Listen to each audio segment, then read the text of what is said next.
Hello, welcome to the Roundhouse podcast with Paul Sulentrop of Wichita State University Strategic Communications. As always, thank you very much for listening. Denning Gerig is the new voice of the Shockers, and while his voice is familiar to many fans, it's time to introduce him in more depth as he prepares to follow Mike Kennedy and chronicle the next 46 years of Wichita State athletics. I've already signed you up for 46 years. Denning is a 2016 graduate of Wichita State. He majored in communications with an emphasis in journalism. Denning attended Mays South High School, where he played baseball and basketball for the Mavericks. Before this move, Denning served as Associate Director of Communications and Director of Broadcasting. Starting next fall, he will serve as the radio play-by-play voice of Shocker men's basketball and baseball. He started broadcasting Wichita State events in 2015 as part of the university's Valley on ESPN3 productions. He has called baseball, volleyball, men's basketball, and women's basketball on ESPN+, in addition to serving as color commentator with Mike Kennedy on the road for Shocker Baseball. Congratulations, Denning. Let's talk about your new job. What's your first message to Shocker fans? Well, thank you so much for having me, Paul. I appreciate it. Hopefully the message to Shocker Nation is that you're getting somebody on the mic who loves this university and these people a lot. Have been around this place in basically every capacity, as a student, as a worker, as a fan, and this is home for me. This is where I want to be, and getting a chance to do this job is truly a dream come true. I'm sure there are a lot of people who would say that, but it is 100% true for me, and just going to really appreciate every opportunity that I get to be on the microphone for Wichita State Athletics. So Mike Kennedy started in 1980, and things in the broadcasting world have changed significantly since then. Let's describe your duties for fans so they can get the full scope of your work and give them an idea about how things have changed in this industry.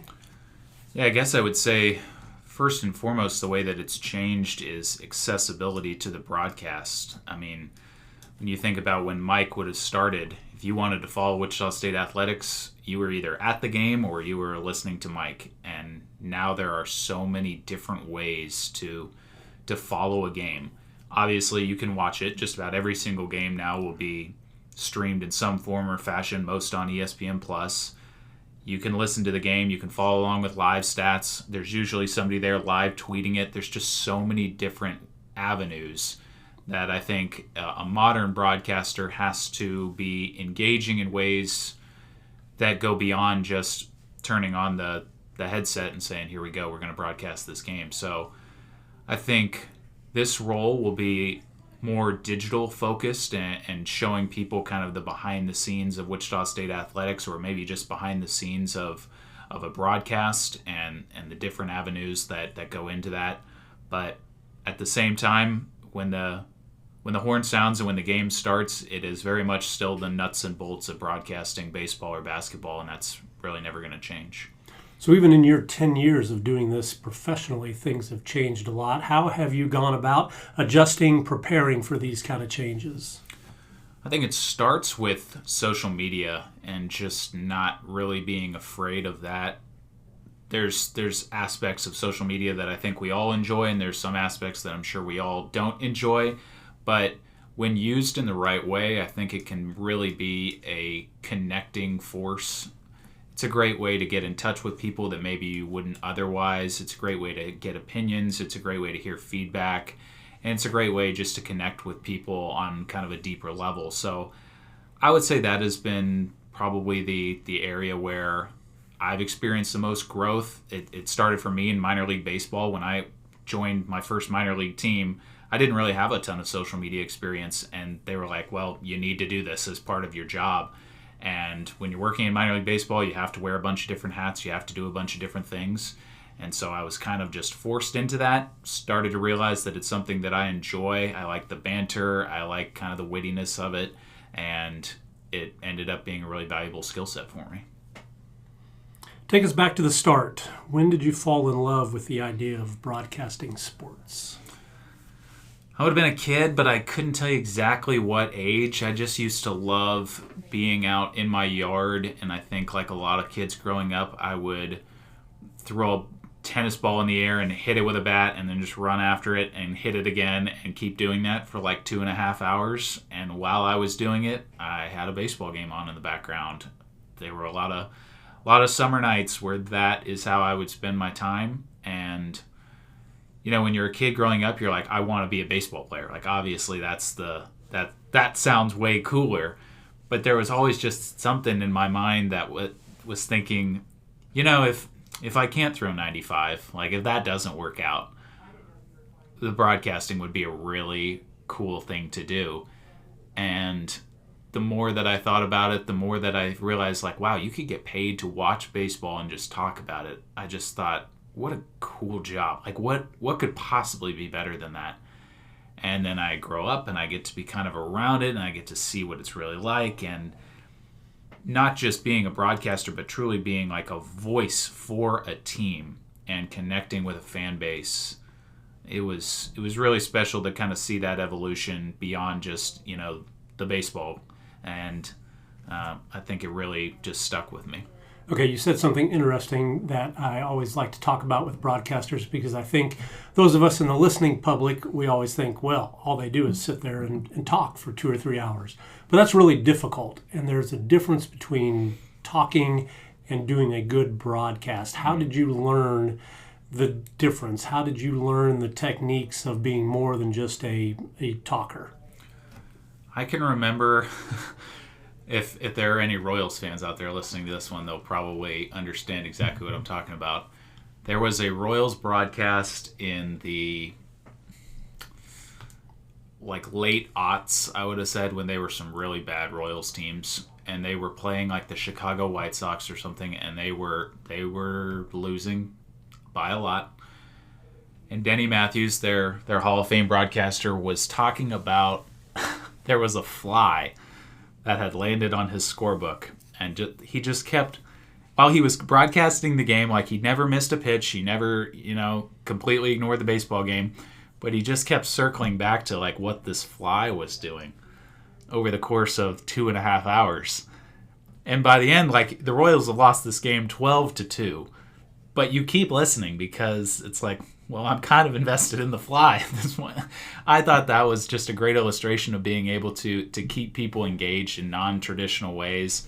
And I don't want to make a mockery of any broadcast in that kind of sense, but it's more like an understanding of you have to be talking to people and not talking at them necessarily on a broadcast. I want it to feel like they're essentially in the same room with me, and we're just watching the game together, and I'm kind of describing it as I would talk to them. And maybe if it's a 12-2 game, there is an interesting fly on my scorebook. And I think that's the important part of it, is you definitely don't want to gloss over the game. You definitely don't want to minimize any of the action that's happening, because that is first and foremost. But you have to come across as a person, and you have to be conversational. And I think that's maybe the biggest key out of all of it. Describe the homework, the preparation that you will do for broadcasts. I took a class here at Wichita State with Gary Bender, and he said a good rule of thumb is for every hour that you are broadcasting, you should spend 3 hours preparing. That's not always like a hard and fast rule, but it's a pretty good kind of barometer for where you need to be. And it goes into different kind of buckets, I would say. You can't just look up stats, and you can't just look up bios and storylines, and you can't just watch film. You have to kind of mix all three of them to have a really good broadcast, I think. You want to watch how the opposing team plays, so you have kind of a sense of their style and their scheme, and be able to more quickly identify players. You obviously want to look up stats and trends and be able to discuss that intelligently, let fans know, like, he's their best player, here's how he's been performing, but he's been struggling recently, or things along that line. And then you also want to mix in the human interest stories, the biographical stuff, the background, where did this player come from, what have they had to overcome, that kind of thing.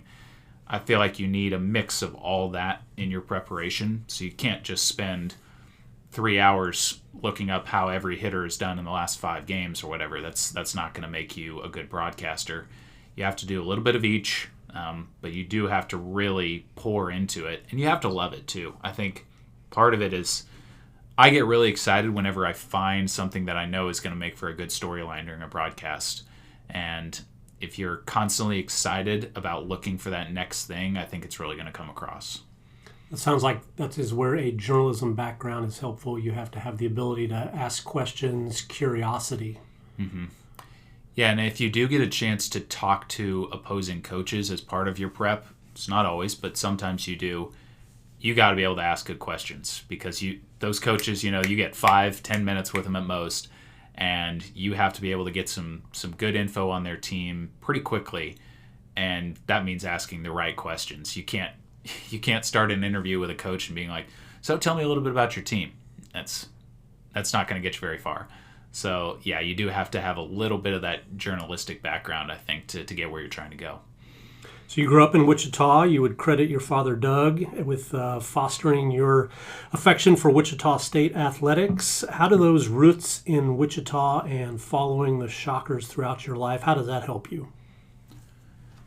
It helps me because I'm going to care more about a Wichita State sporting event than I think just about anybody else who could be doing this job. I've been coming to these games since I was a little kid and grew up a Wichita State fan from like the moment I can remember being invested in sports. And that, I hope, comes through in every single one of my broadcasts.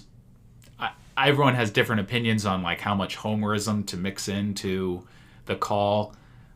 I think bottom line, though, if you're a Wichita State fan and you're listening to a Wichita State broadcast, you kind of want to know that the person who's calling it also wants Wichita State to win, beyond just like professionalism. That whoever's calling the game is like actively rooting for Wichita State to win that particular event. So I think that is the biggest thing, is that growing up in Wichita just showed me how special Wichita State can be. My dad and I would go to the airport to welcome back the basketball team when they made the Sweet 16.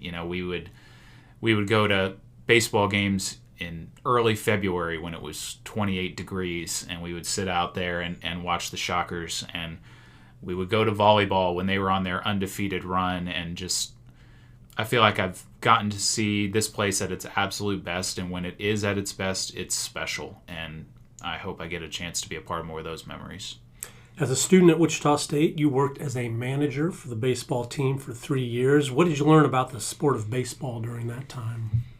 I learned a lot about how to do laundry correctly, first and foremost. I can now tell you all the tips and tricks for how to get turf stains out of pants, which is way harder than grass stains, because they kind of get embedded in the fibers in the fabric a little bit. It's more of a soaking and then a scrubbing process and then more soaking. What was the question? Baseball. Learning about baseball as a manager for the Shockers. I would say I got to be around baseball people at a higher level than I'd ever been before. I was a college student, and so I'd played high school baseball and a little bit of like summer ball. But just being in rooms and hearing people who have been around it their whole life and hearing how they talk about it was definitely an eye-opener, that there is so much more to this game, and that you think you know baseball and then you really don't. And that's something that I've taken with me ever since, is that there is always going to be somebody who knows more than you about a particular sport. And so it is wise to always be listening. And so I loved getting a chance to do that as a manager, just whenever the coaches would be talking or talking to players, or the players talking amongst themselves. Great learning opportunities, great chances to soak in information or terminology or just the way they talked about the game that I feel like I've taken with me ever since. We should probably say nice things about Mike Kennedy, who you are replacing. Mentors, role models, who are the professionals who helped shape your career? Yeah, can we start with Mike? I feel like that's where we got to go with number one. I think what was really cool these last few years, I got to do color commentary with Mike, and obviously, like when you're on the air with somebody like that, it's neat, but I love getting to see the prep and the research and the note taking and the thought, I guess, that goes into every broadcast. So for those of you who maybe don't know, a part of my job as sports information director is I do game notes for each series, or if it's a midweek game, then that particular game, I would do game notes. And those are kind of readily available to media members and broadcasters to use as part of their research and prep. For baseball, you're talking about. Yeah. You would also do something similar for volleyball. Correct.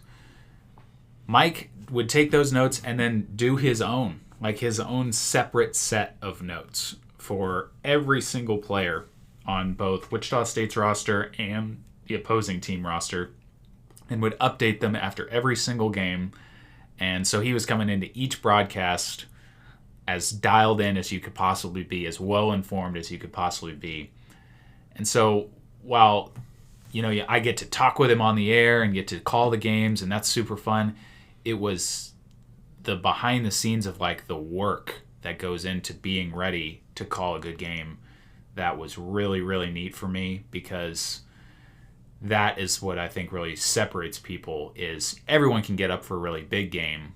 Can you do that same kind of work and be as prepared for a Tuesday game, in the midweek when you're halfway through a baseball season? And Mike always was. So that was a real big influence on me. Obviously, growing up listening to him was special, and like so many incredible moments with Shocker basketball.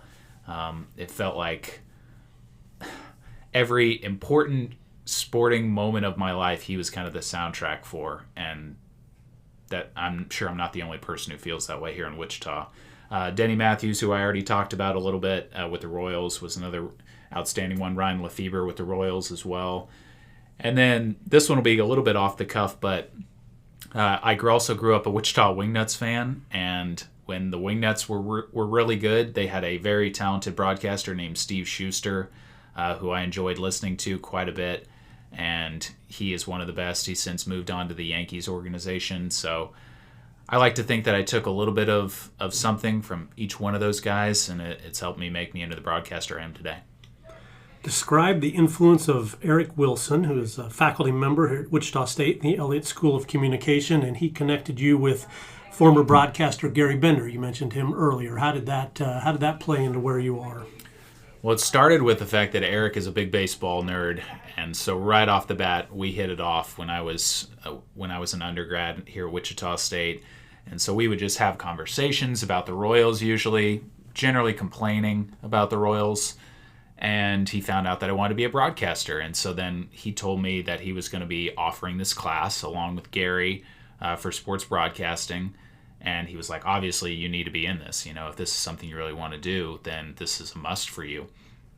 And so Gary would come down and assist in this class. We had a chance to shadow, or not even shadow, we had a chance to call a men's basketball game.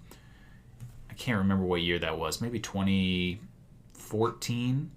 It was against New Mexico State. I remember, we'd have to go back and look up the date. Was that the one that was rescheduled? They couldn't get here? I can't remember. Pascal Siakam was perhaps on that team. Siakam, and then they had a couple of huge centers. Yes. And so we got to broadcast that game as students from like the elevated perch area, and then Gary and Eric would listen to our broadcasts and kind of critique them. And I remember Gary he had a few notes for me here and there, but he was like, Danny, you're pretty good at this. Like, you have a natural flow and a natural cadence, and you seem to know what you're talking about, and it just sounds like you're very comfortable talking into a microphone. And so then Gary got me in touch with Mike, and Mike sent me to a college summer team, and that's how I got my first broadcasting job. So really, Eric was the one who kind of got the wheels in motion a little bit once he figured out that that's what I wanted to do, and was always so supportive of it and doing whatever it took to kind of help me along that path. Let's give people the background on Gary Bender, who is also a Wichita State alum. I believe he came here to play football. He was from Ulysses and has just had a fabulous broadcasting career to the NFL, NBA. He did the 1983 NCAA championship game where North Carolina State beat Houston, did some Olympic games, did the Phoenix Suns for a long time. and is really just a well-regarded broadcaster. What did you learn from Gary Bender? So much, really. But first of all, he was incredibly down to earth and approachable for someone who had done all the stuff that you just said. I mean, I think there's a stereotype, particularly among play-by-play broadcasters, of an inflated sense of self, perhaps. They like hearing themselves talk. They have a little bit of an ego. And that was never Gary. Like, you would never know that he had been on the call for a national championship and one of the most famous national championships of all time. And he would always talk to us about the importance of treating every game like it was a national championship, particularly, he said, when you're a young broadcaster, because he's like, those are your chances, to make an impression. You never know who's going to be listening. You might be calling a high school football game at a 2A school here in Kansas, and the right person might be listening and be like, I like the sound of that guy. So you really can never just ship in a broadcast because somebody might be listening who can really change your career. And I think that was a very valuable lesson to learn at that age. So you did 2 seasons broadcasting Wichita Wingnuts game. That was an independent league baseball team. 3 with the Cleburne, Texas Railroaders. Cleburne, Texas is about 40 miles south of Fort Worth. Also independent baseball, correct? Yes. So I always think if you can survive the daily grind of minor league baseball, and I don't care if you're a athletic trainer or promotions or field crew or broadcasting, if you can do minor league baseball, you can do anything in athletics. How did that experience help you? What I tell people about it is there's parts of it that I still miss to this day, which sounds crazy because, yeah, everyone who comes out of minor league baseball treats it like it was a war zone and that you just have to survive it. But I'll say this, something that you don't get anywhere else than minor league baseball is a closeness to the players and the coaches, because you are on the bus with them for, in our case, 8 to 12 hours, basically every single road trip. You're staying in the same hotels with them. You're eating every single meal with them in most cases. Like, you are around these guys from the beginning of May till September. And even in collegiate athletics, where you can still go to any practice and, go talk to the players and the coaches, whatever, that level of closeness you just do not get outside of minor league baseball. It is, in a lot of ways, shared suffering. Like, you are all going through it together. And so you become very invested in these people. I think that's probably what it taught me more than anything, is that a lot of the guys in independent baseball, for whatever reason, something about their baseball career got nudged a little bit off track. Maybe they had an injury, maybe they were a high draft pick and just didn't stick in minor league baseball. Maybe they're a rookie, maybe they came from a small college and didn't get a chance to get drafted or get signed. And so you see all these guys who are still just saying, I'm going to give it one more shot. Like, I'm going to give this another chance. I think I've still got more baseball left in me. And so it taught me about what those stories can mean and how to tell them in appropriate ways and how to get invested in the people beyond just the uniform and the stats. And so I look back on my time in independent minor league baseball with a lot of affection, honestly, because of that.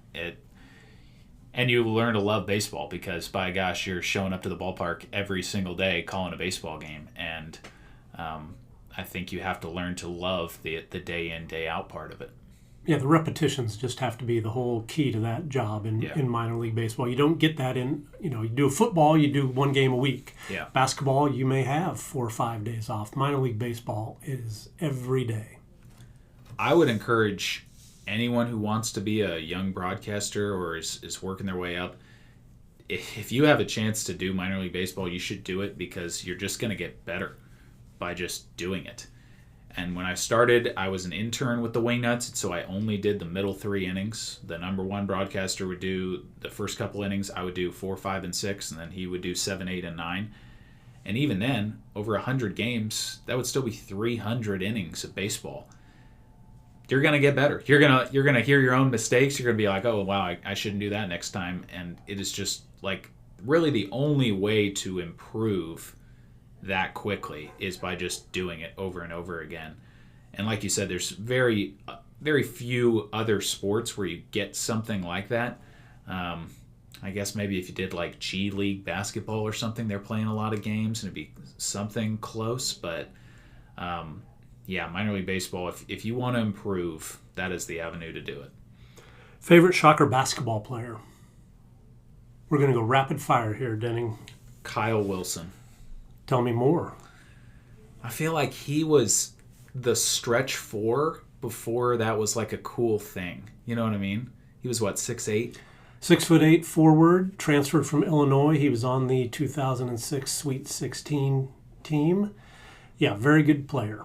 And just like that prototype of a player didn't seem to really exist at that time. It was like he had a skill set that I thought was really cool. I liked watching him play. He always seemed like he was under control and just in the right spot and had a great jumper. Yeah, love me some Kyle Wilson. Good shooter. That's a good name. He was back for the 06 reunion this year, doing well, has a big family, living in Dallas where he was from. Parents have Wichita roots. I'm not going to go into it all right now, but yeah, Kyle Wilson, that's a very good name. Favorite Shocker baseball player?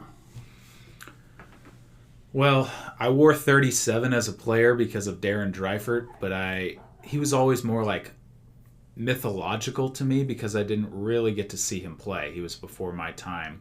It was more just like he was this titanic figure of like great at everything, pitching, hitting, and when you're growing up and you're in Little League and you're doing everything, that's a very easy player to emulate. I would say among players that I watched, maybe Noah Booth. We were both left-handed pitchers, and he had a curveball that just seemed like it descended from heaven, and nobody could touch it, and he would throw it 12 times in a row, and it just did not matter. He was untouchable on some really, really good Wichita State teams, and just felt like every time he came into the game, it was like, here's a zero. Here's a scoreless inning. So I'll go with Noah Booth. Okay, to refresh people's memories, Darren Dreifert, pitcher and designated hitter on the great 91, 92, 93 teams. He would have won at least one College Baseball Player of the Year award during his time here. Draft pick of the Los Angeles Dodgers and had a lengthy major league career. And then Noah Booth was a crafty left-hander out of the bullpen, 06, 07 in that era. And a big movie fan, too. I can remember doing a story on Noah Booth where we took him to the Warren Theaters and shot a portrait of him with a bucket of popcorn, and we talked about movies. A man after my own heart. I love it. Yes, very good name. Shocker volleyball. Who did you enjoy watching out of your years being around Shocker volleyball? Well, we are like literally right next door to Emily Hebert, so I feel like almost legally obligated to say Emily Hebert, but I will say her because I liked the joy that she played with. Those teams always seem to have so much fun. I mean, she was on some incredible teams, so they were winning a lot. I'm sure that's fun. But boy, they just seemed like so happy to be playing volleyball together. They all seemed to get along, and I felt like she was kind of the poster child for it. Like, they just loved each other. They loved the sport. They loved getting to compete. And maybe one of my like top 5 broadcasting moments is I got to do when they were able to host in the first and second rounds here in Wichita. I did those games, which was my first real like big break. The first time I'd done like a national broadcast of a sporting event, and getting to watch them compete against Missouri in that match in front of like, what was it, 8,000 people? Just under 8,000? One of the coolest environments that I've ever been in, and one of the best matches, even though Wichita State came up short in that one, is still a ton of fun. And so I'm going to go with Emily Hebert. Emily Hebert, she would have been on that 2017 team that you described, won the American Conference and hosted NCAA play here. Abby Lehman, Jody Larson would have been some of the other names on one of the better Shocker volleyball teams, definitely. What's the favorite Shocker game you've called over the past 10 years?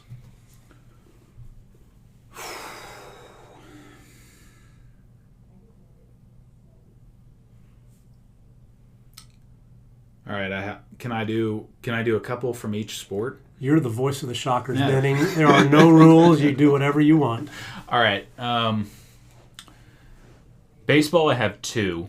The first one for me was beating East Carolina in the semifinals of the American Conference Tournament to go to the final back in 2024. That was the ECU team that was absolutely loaded, ranked consistently throughout the year. They came in as the number one seed. They had Trey Savage on their team, and Wichita State didn't just beat them, they run ruled them twice in that tournament, which was just like a fever dream. And that second win was right after Wichita State had lost earlier in the day on the walk-off steal of home from ECU. And it was just such a deflating loss at the time. And then we just had to sit around for a few hours and wait and think about it. And to come right back and smoke them later that day and to call that one was awesome. That team was on a crazy run of just good vibes and riding the wave, and so cool. This one is a little more off the beaten path. 2 years prior, the Frisco Classic, Wichita State beat Texas A&M to go 3-0 in that tournament, and Peyton Tolley hit a late go-ahead home run that I think is still in the air, and it was like, wow, we are beating the big boys of college baseball here, because they beat, I think, 3 power conference teams. They beat Iowa, Washington State, and Texas A&M in that tournament, and we were in a cool ballpark, the Frisco ballpark is awesome. We were in a big tournament. We went 3-0 and we won that last game in dramatic fashion. It was just a really neat one to be a part of. I actually was not on the call for that. I was with Shane Dennis in the booth, but it was Shane who was handling play-by-play for that one. Basketball, I did an ESPN Plus game with Shane a few years ago against Southern Illinois when they came back here, and Wichita State blocked a shot at the buzzer to win that game by 1 or 2 points.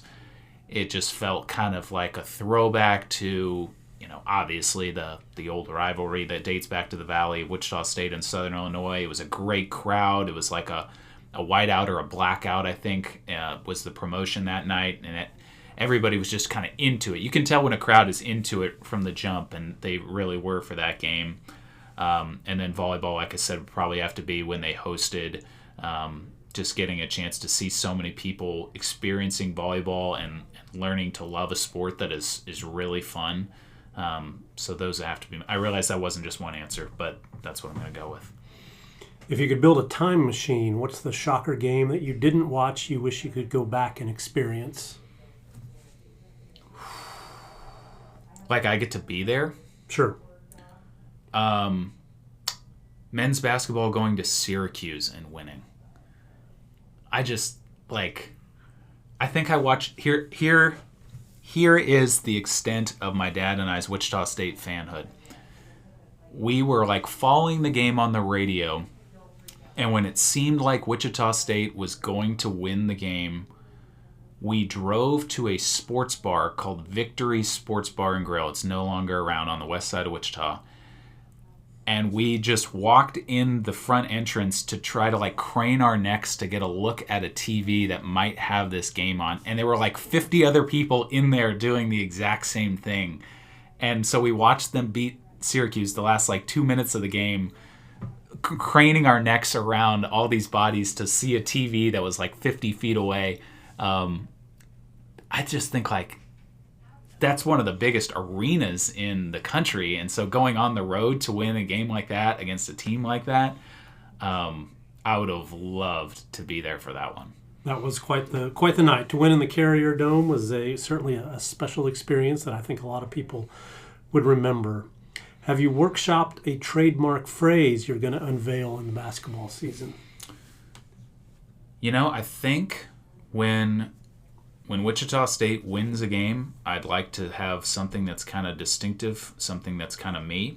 And so I did this a little bit when I've handled Wichita State baseball with Mike and travel conflicts or scheduling overlap. I'm going to go with this one belongs to the Shockers whenever Wichita State closes out a victory. So I think that is what we're going to go with. Anything else that happens will purely be spur of the moment, but I would like to have something for when we can officially put one in the win column.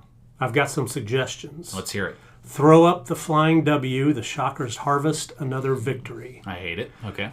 That pass was so pretty it belongs next to the Miro mural. We're getting worse, but all right. What a dunk by Williams. That's why we call it the Air Capital. Three-pointer. Pretty as a Kansas sunset. How many of these are ChatGPT? I'm going. No, I came up with all these by myself. Oh, Will lady. Berg with another block. He's standing taller than the Morrison Hall clock tower tonight. That's a deep cut. I'm not even sure a lot of people would understand that one. The Morrison Hall clock tower is a very well-known landmark on this campus. How many people know which building it is? I just don't know. That would be your job to change that. I'd like to put in, let's bring back Gus Grebe. It's in the deep freeze. That's all. That's what I really want to get out of this. Okay. Social media skills, important to this job. Where do you come up with the ideas that you do on videos? For example, I think you get volleyball players to imitate Chris Lamb about once a month, and it's always a hit. I love it. Take us through the thought process on, putting out that kind of fun content. You have to be kind of chronically online a little bit. You have to be in those circles. Like, you have to just be checking Twitter and checking Instagram. And I find other teams doing things gives me ideas. I don't like to just rip off whatever somebody else did, but I like to kind of put my own spin on things. So if I see something and I'm like, oh, I bet we could do like a twist on that, I think that is kind of the spark a little bit. And then just talking to the players, sometimes they will have cool ideas of like, hey, I saw this and I think this would be really fun, or like, hey, we should try this. Because generally, if they are invested, you're going to get a much better product and much better content. So I love getting ideas from them. But yeah, just making sure that you are kind of in touch with what's trending and what's going on is the best way. How do you build the relationships with coaches and athletes that help you produce that kind of interesting, fun storytelling? Well, I think it starts by just being genuine with them and coming to them as like, I would like to be a person that you can trust and be a friend for you, more than just I am here to like harvest you for content. You know what I mean? If you don't want it to seem transactional, and so you really do want to start with like getting to know them as people, and then I think it just kind of grows from there. One of the things that I'm kind of the most proud of in my time here is that I have a lot of student athletes who just come to my office to hang out because they just know me and want to talk. And that didn't happen because I was constantly like, hey, we should do this social media idea. It's because I would just go up to them at practice and be like, hey, how's it going? What's up? And so it kind of starts there. And just, I would say, being available to them to talk about things that maybe they couldn't go to their coaches about. There's always kind of different dynamics when you're a student athlete, and you want to be the person that they can share things with and be approachable for. And so I think you have to treat them as human beings, and it really just starts there. Denning Gerig is the new voice of the Shockers on Friday, June 12th from 5 to 7 p.m. at the Social Tap in Brayburn Square. You can meet Denning. He will take all your suggestions for trademark catchphrases. You can meet Denning. You can send Mike Kennedy off with your best wishes at a public reception. That's June 12th, 5 to 7, Social Tap on the Wichita State campus. Denning, thank you for your time. Congratulations and best of luck as the new voice of the Shockers. Thank you, Paul.